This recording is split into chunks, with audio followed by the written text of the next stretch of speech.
Is your Integra? Yeah. Is it a GSR? Yes, it is. A real one? Yeah, it's a real one. Nice.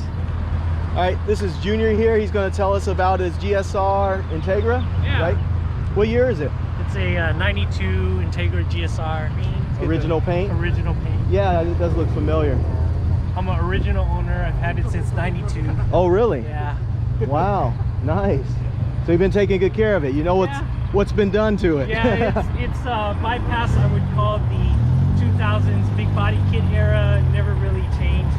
It's always had the so you just kept that look, JDM look, okay, from the early 90s. So yeah. And you drive it daily or just a weekend warrior? I used to drive it daily when I first got it, and now it's kind of like on the retirement stage. It comes out once in a while. Oh, okay. Yeah. What do you have? Is it a B18 or? It's a basically it's a B18C bottom end with a B17 top end. Oh, yeah, okay. It's a built motor.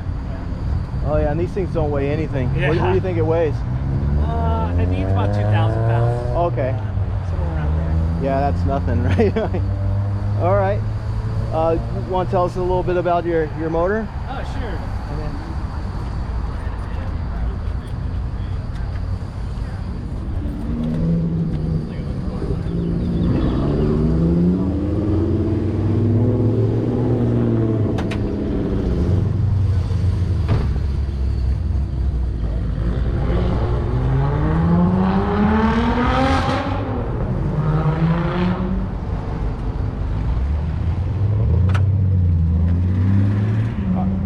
All right, Junior, so tell us about your engine.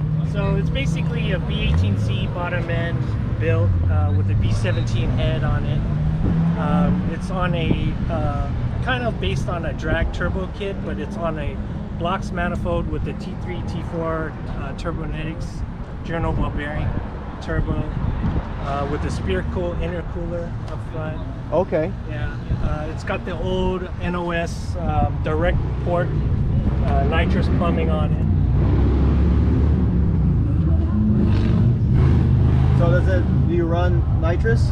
Not anymore. Before I was really big into the nitrous thing with I see the going drag racing, but like I said, just kind of like on I've had this car for so long, and it's just over the years, you know, I've had it since 92. I'm an original owner, like I said before. Yeah. And it's just gone through its stages.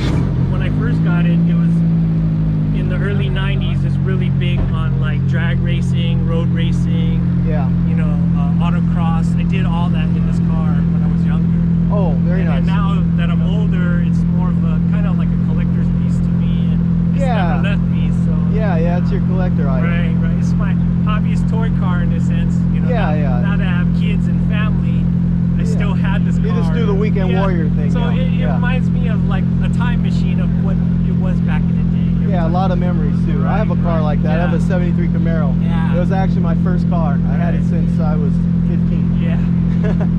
So I got a sentimental one too. It's one of those things that I'm not ever gonna sell, and it's just probably gonna be inherited to one of my kids or whatnot. Yeah, I get you. Yeah, I get you. So yeah, you got the direct port. Yeah. That's nice. That's a clean setup. It's beautiful the way you polished it. Yeah. Do you do all your own work? I do pretty much all my own work. Yeah. Okay. So I do car audio and video as a living. So oh, okay. So you're on the car scene? Yeah, I'm on the car scene. Very nice. So, any new plans for the future, or are you just going to leave it untouched? I'm going to upgrade the turbo setup. Okay. Yeah. Because I want to put down more power. All right. It's always a power thing, right? You ever think about taking it back to the track again? Yes, I will plan to. As soon as I get around to doing all the upgrades and, you know, fortifying everything. Yeah. For the most part, it's going to change, you know. Some people say I should keep it the old school setup, and then some people say, oh, you should upgrade it because there's a lot more upgraded things in a sense. So, well, some people appreciate the old stuff too, you know. It's good to have one good example of what it used to be. Yes. You know, everybody's upgrading. Why not be that example of, you know, the 90s and the early 2000s, right? But the car's pretty much kept the same over the last, I would say, 10 to 15 years. Okay. So, yeah. Very cool. It was always a NA car before, and then yeah, I would say in the last 10 to 15 years became turbo. Okay. So this car, it's like I said, I've collected over 20 years of parts on this. But as far as the setup right now, it's running on TN Master coilovers. It's got ST sway bars on it. It's got power stop big brakes, the big brake disc kit on it. And right now you probably see the Mugen M7s on old Yokohama 048s on there. That's nice. So those are a true two-piece, right? Yes, this is a true two-piece before the Mugen made the monoblock to replicate this wheel. Yeah, this is the true two-piece still. Nice. Oh, that's a pretty chunky tire setup you have there too. What are you running there? R triple eights or what is that? 048s. Oh, 048s. Okay. Very nice. And you got the body kit. You said you've had that on the whole time? So the kit, as far as this car goes, I have some Mugen side skirts, and it's running a charge speed front lip. Okay. I have old school EMS 3-piece wing, and it's running all the Honda accessory or access accessory, like the visors, the sunroof spoiler, and the back hatch spoiler. Okay. Let's get a shot of that spoiler.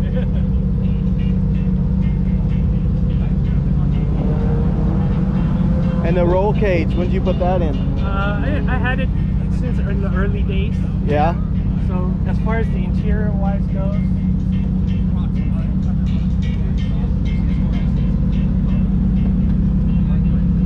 so I'm running like a Mugen FG 360 steering wheel with a C short shifter and a Mugen updated Mugen shift knob. It's running Recaro SRDs with Takata belts. Okay. And you got your nitrous purge switch? Yeah. So that's you got a purge and activation switch? Yeah, that's nice. Really? Keeping it in the old school theme, I have an old school like Alpine pull-out head unit. Oh, wow. So I remember that exact unit. Alright, bro. Yeah. You remember those were Yeah, with the little pull-out? Yeah, the little pull-out. The whole deck came out. The whole deck comes out. Yeah. Wow. No, those were the one, like if you had the Alpine, everybody wanted the Alpine. But they were too expensive for most people. Right. But that was like the baller radio back in the day. If you ever wonder what's the difference between a GSR and a regular DA, here's the difference. The tachometer goes to $8,000. Right? Then you have the seats are red pleated on the back. Oh, the seats. Yes. As far as the seats, it has the power door locks are on the door. And that's the true GSR. Just true GSR. Yeah. And the VTEC side wheels. All right. So that's how you would know if it's a true GSR. And of course the rear badging on the back. Yeah, I saw that, but I didn't know it. Everybody's trying to put those on there, yes. So that's why I had to ask if it was a real one. Also, the hatch has no third brake light. Oh. That's how so you the can tell. GSRs, there's no third brake light on the hatch. Third brake light on any of the years. GSRs only came in 2 years, 92 and 93. Oh, nice. Yeah, where DAs went from 90 to 93. Okay. Okay. Well, that's good information. You know all about them. I like that. So you're here local? Yes, I'm here local. Okay. But yeah, I do appreciate your time today, Cool. Junior. Thanks, man. And take care of this car. This is this is like a rolling memorabilia. Yeah, You know. Yeah, that's what a lot of people say. You don't see them anymore that often. That's why I wanted to catch you before you went, but you were talking already to some other people, so I was kind of giving you your space. But I was like, I got to get this before he goes because I don't see these anymore. Yeah. And the ones I do see, they're not a clean example, and they're not GSRs. Yeah. So yeah, it was nice to actually catch one. because I don't know. I just want to put it out there. Yeah. Thanks, man. Thanks for taking the time. Thank you.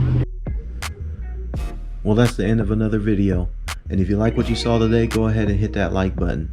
And if you haven't already, subscribe to the channel. Hit that notification bell. I release fresh content weekly.